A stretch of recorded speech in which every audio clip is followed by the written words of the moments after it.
Welcome to NewsNation Now. I'm Alicia Nieves in for Anna Koyman. We are following some breaking news that you are seeing right now on your screen.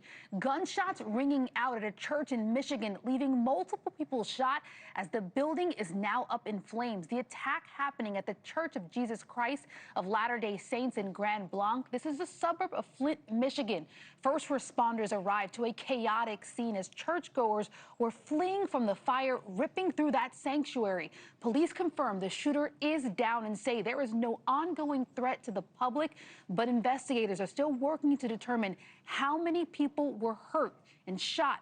What led to this violence? We are waiting for an update from police, set to happen any moment now. In the meantime, joining us now to discuss this further is former NYPD officer and president of Q-Verti Secure, Bill Stanton.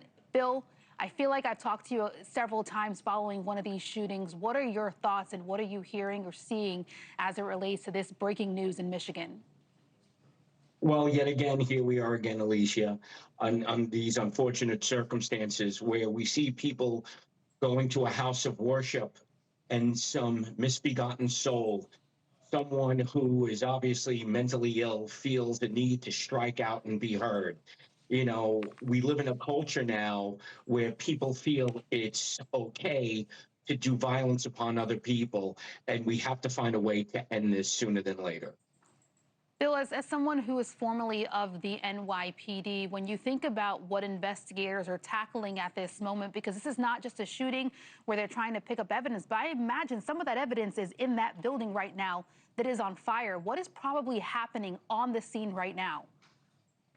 Well, first things first, they want to know if this is a solo act. I'm assuming it is. They're going to want to properly identify the person. They want to make sure everyone is safe. And then they're going to do the deep dive investigation, getting into his social media, his cyber world, physical evidence, see what led up to this, and if there were people that were sympathetic to this, or if he was just an outlier acting alone that felt the need to strike out, and then obviously what was the motive.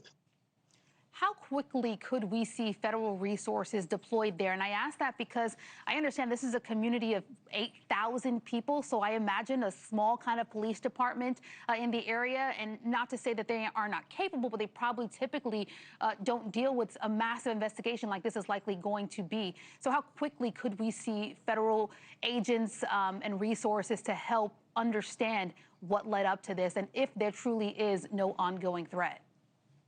Well, the FBI has district offices, and if they're not already there now, they're en route. They should be there shortly. But you are absolutely correct.